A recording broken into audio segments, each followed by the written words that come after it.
दोस्तों, इस बार साल 2025 में वट सावित्री का व्रत कब रखा जाएगा? इसकी पूजा का शुभ मुहूर्त क्या है? पूजा विधि क्या है? संपूर्ण जानकारी जानने के लिए तक आज हम बताने वाले हैं कि वट सावित्री व्रत के दिन चाहे कुछ करना या ना करना, पर यह एक काम जरूर से करना। अखंड लक्ष्मी और सौभाग्य की प्राप्ति होगी। दोस्तों, आज की वीडियो बहुत ही महत्वपूर्ण है, तो इस वीडियो को खास करके महिलाओं तक जरूर से शेयर कर दीजिएगा। और हाँ, चैनल को जरूर सब्सक्राइब करके रखिए ताकि आने वाली नॉलेज मॉल वीडियो आपको प्राप्त होती रहे। वट सावित्री महिलाएं पति की दीर्घायु की कामना के लिए रखती हैं। वट सावित्री व्रत ज्येष्ठ मास की अमावस्या तिथि के दिन रखा जाता। आज इस वीडियो में जानेंगे वट सावित्री व्रत कैसे करें, नहाए खाए से लेकर पारण तक की संपूर्ण जानकारी।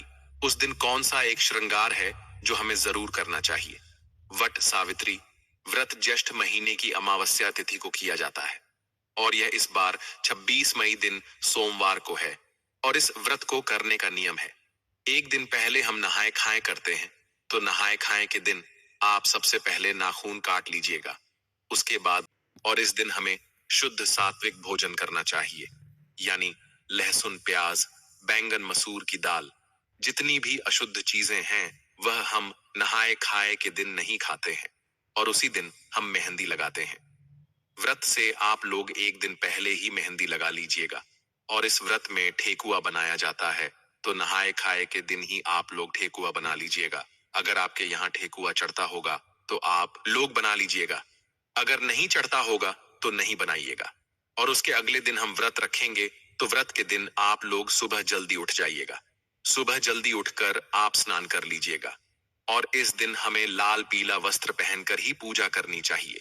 तो आपके पास नई साड़ी है तो आप लोग नई साड़ी पहन लीजिएगा, या आप अगर शादी का जो भी साड़ी है पहनना चाहती हैं तो वह भी पहन सकती हैं। और चूड़ी आप लोग एक डब्बा या लेठी नया जरूर खरीद लीजिएगा।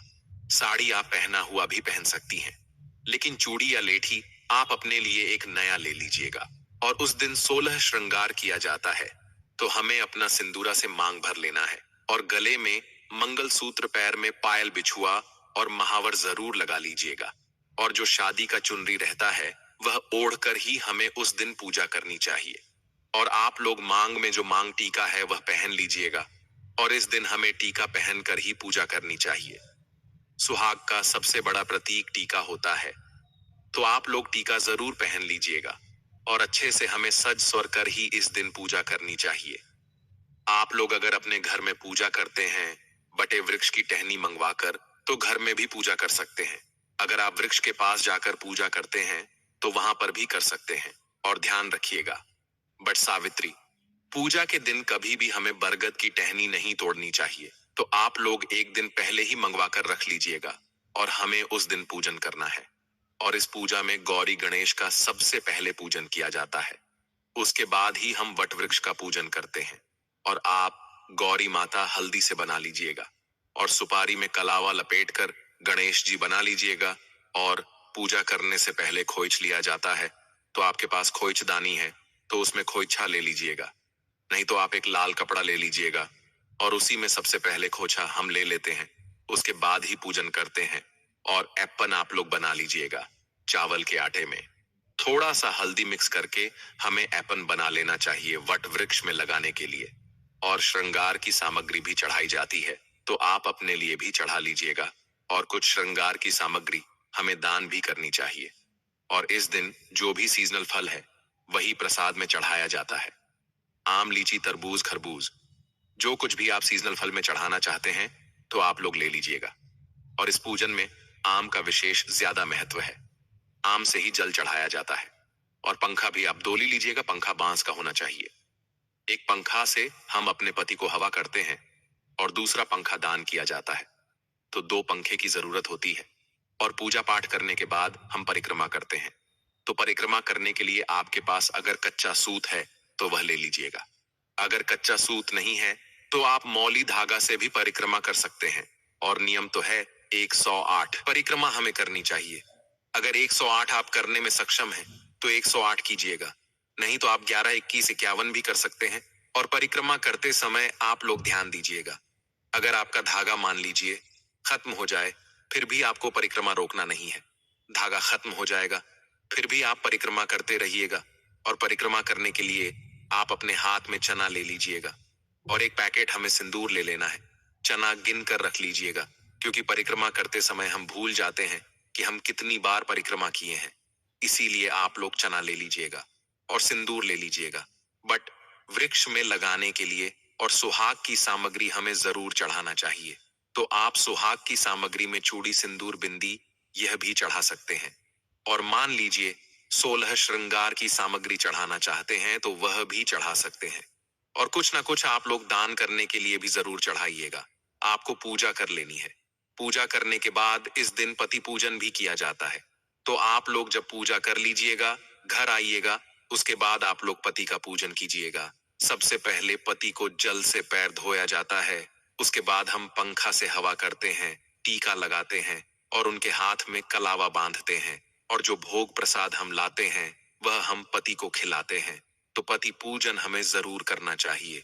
और पति पूजन करने के बाद ही आप चाय, जूस, शरबत यह ले सकते हैं। इस व्रत में सिर्फ नमक नहीं खाया जाता है, आप मीठा भोजन कर सकते हैं। तो आप लोग पूजा करने के बाद जो कुछ भी खाना चाहते हैं वह खाइएगा। और शाम में सूर्यास्त होने से पहले ही आप मीठा भोजन कर लीजिएगा। सूर्यास्त होने के बाद हमें कुछ भी नहीं खाना चाहिए। और व्रत का पारण हम अगले दिन करेंगे। और इस बार बट सावित्री व्रत 26 मई दिन सोमवार को है और नहाए खाए 25 मई दिन रविवार को है। और व्रत का पारण हम 27 मई दिन मंगलवार को करेंगे। और जो लोग पहली बार वट सावित्री व्रत करना चाहती हैं वह कर सकती हैं।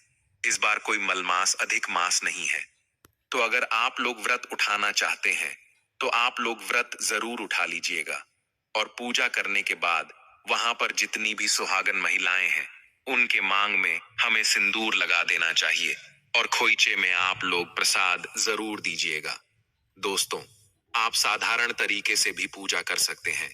इस दिन पूजा के लिए आपको सबसे पहले पूजा के दिन टोकरी में रेत भरकर ब्रह्मा की मूर्ति स्थापित करें तथा वाम पार्श्व में सावित्री की मूर्ति स्थापित करनी चाहिए। दूसरी टोकरी में सत्यवान सावित्री की मूर्ति स्थापित करें। दोनों टोकरियों को वट वृक्ष के नीचे रखें। सबसे पहले ब्रह्मा सावित्री की पूजा करें, फिर सत्यवान और सावित्री की पूजा करें। इसके बाद वट वृक्ष को पानी दें। जल, फूल, मोली, रोली, कच्चा सूत, चना, गुड़ तथा धूप दीप से पूजा करें। जल चढ़ाकर वृक्ष के चारों ओर कच्चा धागा लपेटकर 3 बार परिक्रमा करें। वट के पत्तों की माला पहनकर कथा का श्रवण करें। पूजन सामग्री में प्रयोग की जाने वाली वस्तुएं ध्यान से जाने दोस्तों। सावित्री सत्यवान की मूर्तियां, बांस का पंखा, लाल कलावा, धूप, दीप, घी, फल, पुष्प, रोली, सुहाग का सामान, पूड़ियां, बरगद का फल, जल से भरा कलश। आप सभी को लेना है सावित्री सत्यवान की मूर्तियां, बांस का पंखा, लाल कलावा, धूप, दीप, घी, फल, पुष्प, रोली, सुहाग का सामान, पूड़ियां, बरगद का फल, जल से भरा कलश।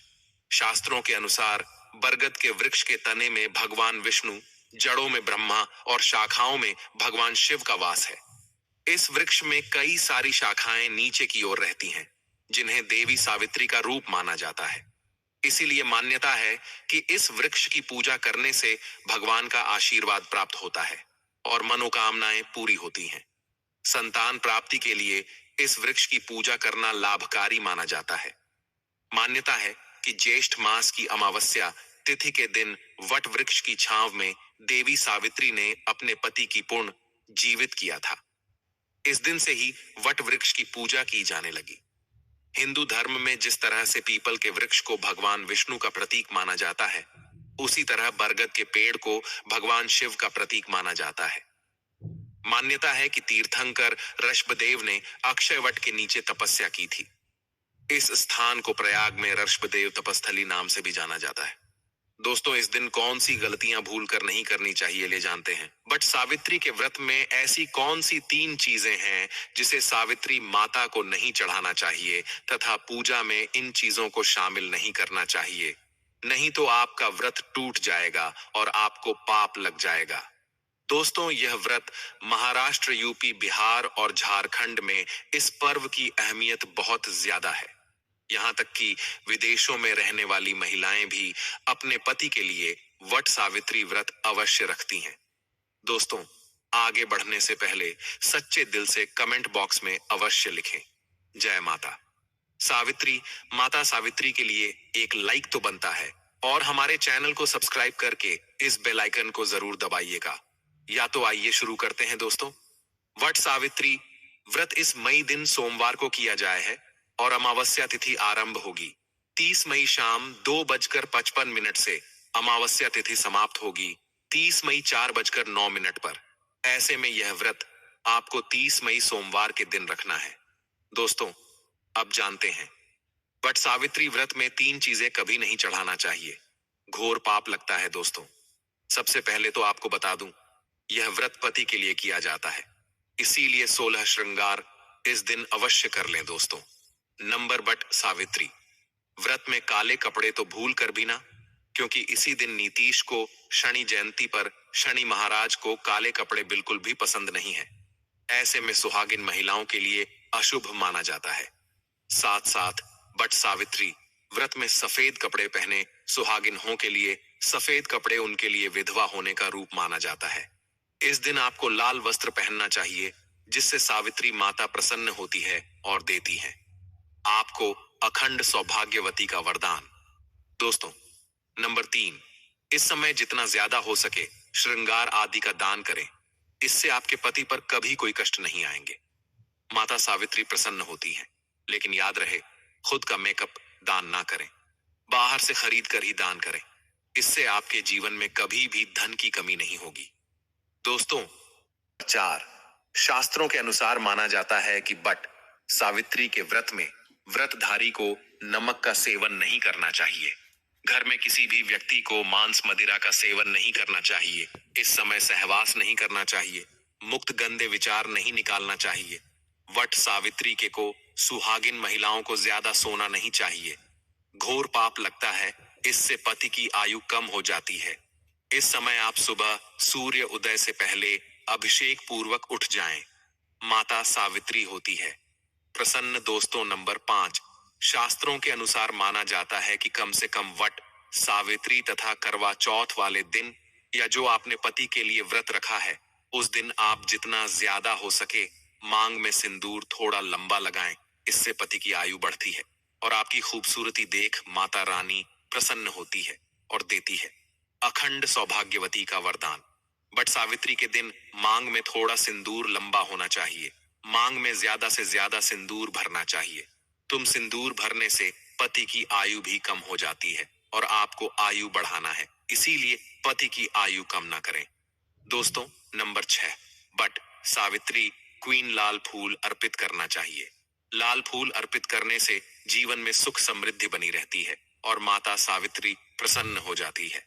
लाल फूल को प्रेम का प्रतीक माना गया है। लाल फूल प्रेम को बढ़ाता है दोस्तों। नंबर 7, बट सावित्री के दिन घर में मीठे पकवान अवश्य बनाना चाहिए और भोग लगाना चाहिए। दोस्तों, नंबर 8, मामूली व्रत सोचकर वट सावित्री के दिन अधिकतर महिलाएं ब्यूटी पार्लर जाकर अपने बाल कटवा लेते हैं, जो कि घोर पाप लगता है। इससे पति की मृत्यु निकट भविष्य में जल्द लंबे कि किसी भी सुहागिन महिलाओं को बट सावित्री के दिन नहीं कटवाना चाहिए। इससे माता सावित्री क्रोधित हो जाती है। साथ ही साथ करवा चौथ वाले दिन भी महिलाओं को अपने लंबे के नहीं कटवाना चाहिए, शुभ नहीं माना जाता। इससे पति की मृत्यु कोट भविष्य में हो जाती है। दोस्तों, नंबर 9, बट सावित्री के दिन आप कोई भी चीज अर्पित करें, लेकिन ध्यान से देखने की वह चीज खंडित ना हो, उसके बाद ही अर्पित करें। कोई भी चीज टूटी फूटी नहीं होनी चाहिए। जब आप अपने हाथों में चूड़ियां पहने तब देख लें वह चूड़ियां सफेद ना हो। नीली चूड़ियां भी नहीं पहनना चाहिए तथा काले चूड़ियां भी नहीं पहनना चाहिए। टूटी चूड़ियां भी कतई नहीं पहनना चाहिए। घोर पाप लगता है और व्रत टूट जाता है। दोस्तों, इस दिन गले में मंगलसूत्र पहनना कतई ना भूलें, नहीं तो आपका व्रत पूरा नहीं माना जाएगा। गले में मंगलसूत्र अवश्य होना चाहिए। दोस्तों, अब जानते हैं वह कौन से 3 महिलाएं वट सावित्री का व्रत भूल कर भी नहीं रखना चाहिए और हो जाती है पति की मृत्यु। आप ऐसी गलती मत करना, नहीं तो आप अपने नौकरी से वंचित हो सकती हैं। आपको पाप लग सकता है। सावित्री माता नाराज हो सकती है। आइए जानते हैं दोस्तों, नंबर बट सावित्री का व्रत ऐसी महिलाएं कभी ना रखें। दोस्तों, अगर आपके मन में आपके प्रेमी का ख्याल ना कर किसी गैर मर्द का ख्याल आता है या किसी गैर औरत का ख्याल आता है, तो यह आपके चरित्र के लिए अच्छा नहीं माना जाता। असल में आप पाप के भागीदार हैं। आचार्य चाणक्य कहते हैं कि एक अच्छा जीवन साथी वही होता है जिसका मन इन बातों से पवित्र हो और अपने प्रेमी से ही प्यार करे। हमेशा इस बात का ध्यान रहे कि सच्चे प्रेमी जोड़े स्वर्ग में मिलते हैं और हमेशा हर जन्म में साथ रहते हैं, और यही है विधि का विधान। दोस्तों, नंबर 2, गर्भवती महिला वट सावित्री का व्रत। गर्भवती महिलाओं के लिए बहुत ही मुश्किल भरा समय हो जाता है। इस समय व्रत रखने पर गर्भवती महिला को काफी दिक्कतों का सामना सेट करना पड़ता है। आपको बता दें कि शास्त्रों में ऐसा बिल्कुल भी नहीं लिखा गया है कि कोई भी गर्भवती महिला वट सावित्री का व्रत नहीं रख सकती। लेकिन अगर आपके अंदर कमजोरी ज्यादा है या आप इस व्रत का पालन ऐसे समय में नहीं कर सकते, तो आप वट सावित्री का व्रत ना रखें, क्योंकि ऐसे समय व्रत रखना अनसुरक्षित हो सकता है। इसीलिए व्रत रखने से पहले डॉक्टर की सलाह तुरंत लेनी चाहिए, क्योंकि आपके बच्चे को कुछ भी हो सकता है। दोस्तों, नंबर 3, शास्त्रों में बिल्कुल साफ साफ बता दिया गया है कि कई नियम ऐसे हैं जहां पर पति पत्नी का शामिल होना आवश्यक हो जाता है, और जो कि 7 फेरे लिए बगैर कुछ काम हो ही नहीं सकती उसमें। बट सावित्री का त्योहार मुख्य रूप से शामिल है। आपको बता दें कि जो पति पत्नी 7 फेरे लिए बगैर रह रहे होते हैं, तो अशुभ माना जाता है। ऐसे रिश्ते की सावित्री का व्रत रखने में सक्षम नहीं होते, बल्कि ऐसे रिश्ते अशुभ होने के साथ ही कलंकित भी माने जाते हैं। दोस्तों, नंबर 4, पति पत्नी में अगर काफी लंबे समय से झगड़े हो रहे हैं और बात तलाक तक पहुंच गई है, तो ऐसे समय में वट सावित्री का व्रत ना रखें। लंबे समय से पति से दूरियां और एक दूसरे से नफरत पैदा होना वट सावित्री का व्रत रखने पर पाप का भागीदार तो बनाता ही है, साथ ही साथ वह व्रत भी खंडित हो जाता है। इसीलिए पहले अपने आपसी झगड़ों को सुधारे, फिर व्रत का पालन करें, क्योंकि यह त्योहार नफरत का नहीं, प्यार का है। दोस्तों, उम्मीद है कि आज आप सभी को वट सावित्री व्रत से जुड़ी हुई जानकारी प्राप्त हो गई होगी कि यह व्रत कब रखा जाएगा, पूजा का शुभ मुहूर्त, पूजा विधि और संपूर्ण जानकारी। अगर आप और भी ज्यादा वट सावित्री व्रत से जुड़ी हुई जानकारी चाहते हैं, तो इस वीडियो को लाइक करके चैनल को जरूर सब्सक्राइब करके रखिएगा, ताकि आने वाली और सटीक जानकारी पंचांग के आधार पर आपको प्राप्त होते रहे। आज के लिए इतना ही, मिलते आपसे एक और प्यारी वीडियो में। तब तक के लिए खुश रहिए, मस्त रहिए, बने रहिए। ओम नमः शिवाय। हर हर महादेव। जय माता दी। राधे राधे। जय श्री राम।